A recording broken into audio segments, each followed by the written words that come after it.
I walk into the room, and he's holding both of my books as I walk in. And he says, Dave, you're the only guy to tell the truth out of everybody out here. What you're saying about the DNA, what you're saying about the lineage is 100% fact. It's what we found. And we know that they aren't any kind of ape or gorilla. It's a human hybrid that people don't understand.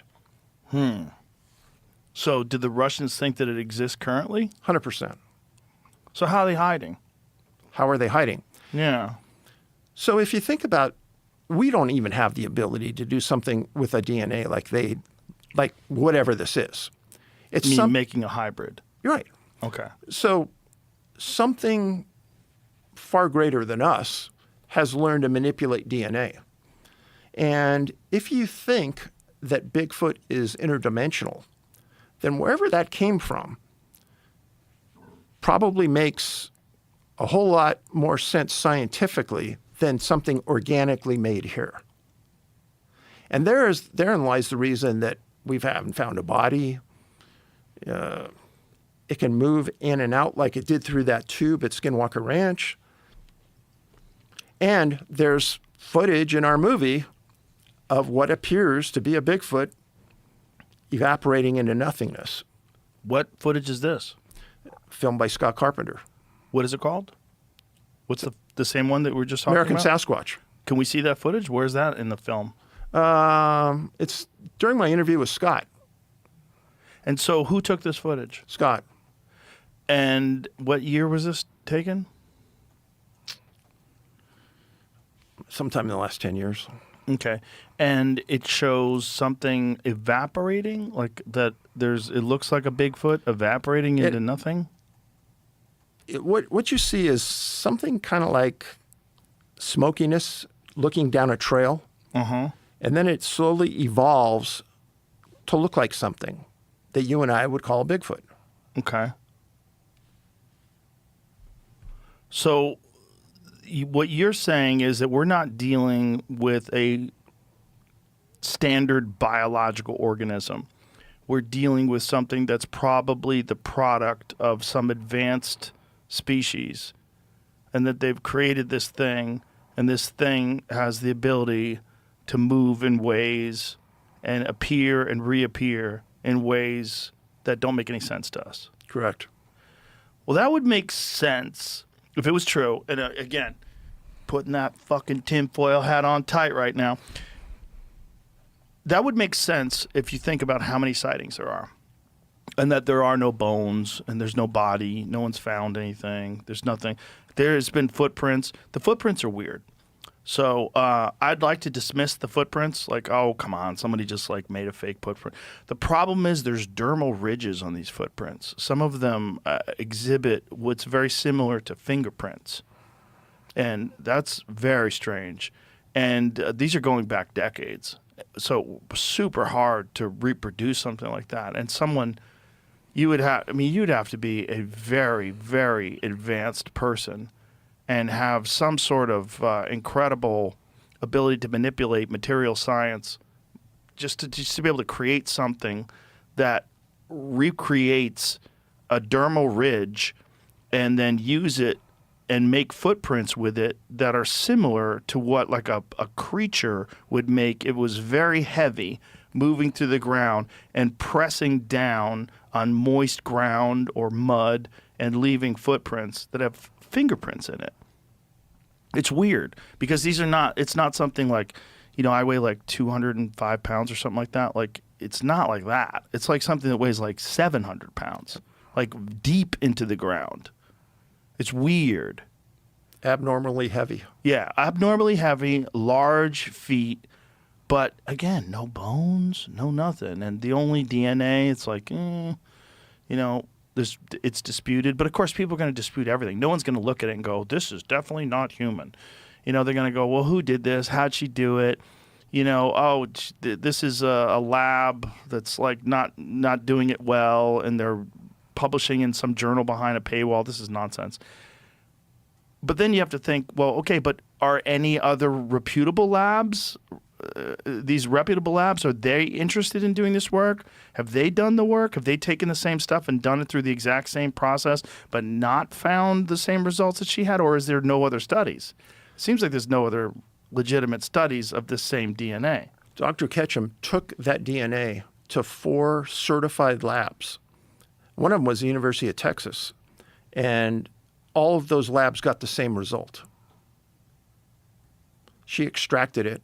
They did the analysis. She did the comparison to GenBank. And she did this all herself, or she had other scientists do it? So she wrote a white paper, and 6 different PhDs wrote it. The slam job there, I think it's interesting because, have you heard of an organization called BFRO?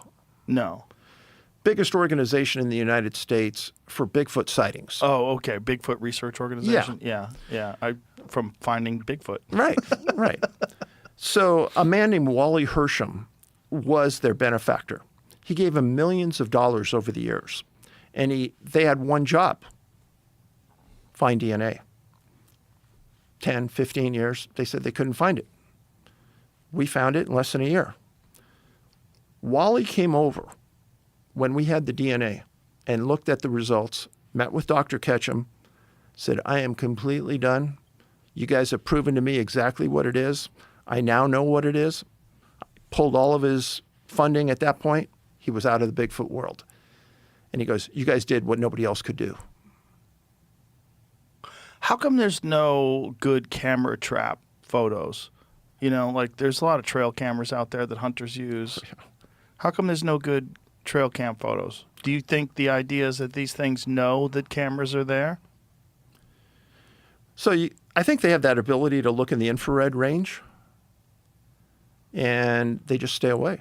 Well, if they are from somewhere else, and you know we're assuming they're primitive because they're covered in hair, but what if they have some sort of psychic ability or some sort of intellect beyond what we would attach to an ape, and they understand what cameras are? So do you know what the hitchhiker effect is? No. So at Skinwalker Ranch, the investigators coming onto that ranch, when they left and they went home, they took those entities home with them. And the entities didn't ever bother the scientists. They bothered the relatives, the wives. They did spooky things. They'd come around, show up in the home, chase the kids around in the yard. What kind of entities? A variety of things. Sometimes orbs, sometimes silhouettes of people. But things that never happened before happened after these scientists went home. And they talked about it on their show. And it's happened a lot. One of the things that happens to people that study Bigfoot is they have the same hitchhiker effect. It doesn't matter where you go, for some reason, and you were talking about, you know, maybe they read your mind or something. There's some kind of effect there that they'll follow you wherever you go. As an example, I live kind of in the middle of nowhere, and there's big woods behind my house, and I was walking behind the house one day, one track, middle of a muddy trail, no other tracks anyplace else, 17 inches, just one track. I can't tell you how many times other friends of mine and researchers have had the exact same thing happen. In the movie, I interviewed, I think, 7 or 8 researchers, all the best ones. They all say this has happened to them. It's that hitchhiker effect that they talk about at Skinwalker Ranch, which goes to the point of it being something extra dimensional. I went to Skinwalker Ranch with my friend Duncan a few years back. I was doing this show for the Sci-Fi Channel called Joe Rogan Questions Everything. And one of the things we did was we went to Skinwalker Ranch, and we talked to a bunch of people there. And, you know, some of them were just clearly full of shit. But there was this one guy who was not. And he didn't have a lot of stories, but he said there was this one experience that he had where these orbs made it into his house. And this orb flew through his wall, was inside of his home, and it seemed like it was interacting with him. And then it was like paused, frozen in front of him, and then took off. This guy seemed like a completely rational, regular guy. He, like I said, he didn't have a bunch of crazy stories about other things. I forget what his job was, but it was a regular job, regular guy. Seemed totally normal to talk to. But he said he had this one inexplicable experience. He said it was very strange. He said this thing just flew into his home. He said it was like, I think he said it was like the size of a softball, maybe a little larger. And it seemed like it was interacting with him. So one of the people I interviewed for the movie was a former Navajo Ranger. You ever hear of those? Yes. So they went to the Federal Law Enforcement Training Center, full law enforcement credentials, super smart guy. He comes back. He works 10, 15 years for the Navajo Rangers. One day the lieutenant calls him in, he and his partner. They say, hey, you got a new assignment. Oh, what's that? You're going to do nothing but investigate Bigfoot and UFOs. I'd be like, fuck yeah.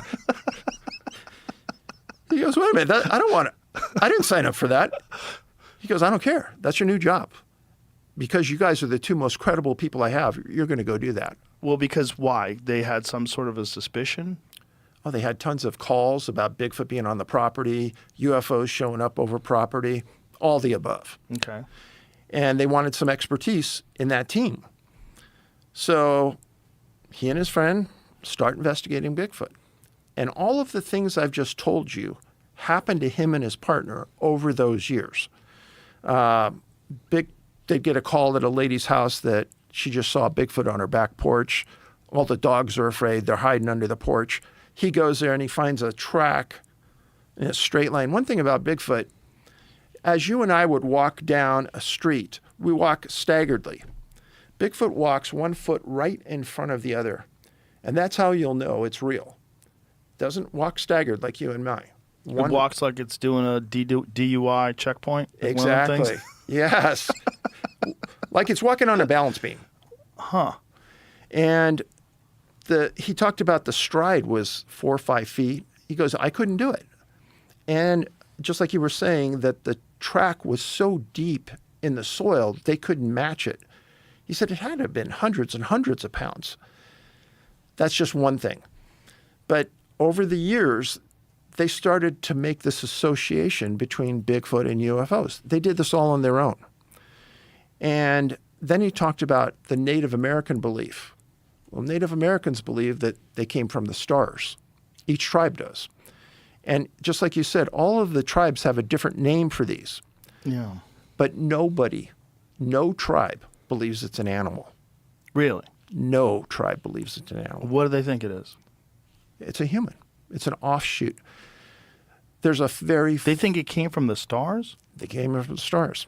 There's a very, very famous set of stories coming out of the Pacific Northwest out of the 1920s and 30s, where a tribe of Native Americans hear that there's some people walking down a trail through the woods. Bigfoot walks in front of them, starts throwing rocks at him, doesn't hit him, throwing rocks at him. The people go home, they tell the sheriff, hey, these huge hairy things are throwing rocks at us. Sheriff says, oh, that's BS. We'll go out there, we'll kill them all. The tribe hears about this, and Joe, it makes no sense. They have a press conference. Swears I'm talking to you. And 3 tribes in the Pacific Northwest have a press conference, and it's in the Oregonian newspaper on the front page. When I found it, I said, how come no other Bigfoot researchers ever talked about this? Why? Because it doesn't support their belief system that they think it's an ape or a gorilla, and here the tribe's saying, it's a tribe of people. We've traded with them at times. What? They trade things with us at times. What do they give you back? Sometimes they will give them ornaments or certain kinds of foods that they have a tough time getting, and they will come back and they will give them certain kinds of food, animals, etc. But in this story on the front page of the Oregonian, they talk about this. And when I've gone to the Pacific Northwest, and Joe, there's not one tribe up there that believes they're an animal. None of them do. And they're the ones that have lived with them and handed these stories down over the ages. And they all think that they come from somewhere else? Yes. How do they think they got here? What's their origin story? So there's a man who owned a herd of cattle and was wintering them on the Oregon-California border up north of Crescent City. And every year he'd done this. This one year, This is another article in the paper. So one year, they winter with the Native Americans there. He sees this Native American walking with a tray of food. Doesn't think much of it the first day. Second day, he sees the guy walk up into the mountains up to this cliff area. Guy comes back and he says, hey, what's that for? He goes, I can't talk to you about that. So he goes straight to the chief. He owns all the cattle. He's working with the Native Americans. He goes to the chief. The chief goes, we've got Harry Moon up there. Harry Moon. He goes, yeah, this thing came and it comes every couple months. There's usually 2 of them that come together. And he goes, well, what do you mean? He says, we see a moon come out of the sky. It's very bright. It comes down near the land. And these 2 jump out of the moon. And they're friendly. They get along with us. And they stay there. And we feed them sometimes. So that was in like 1885 newspaper.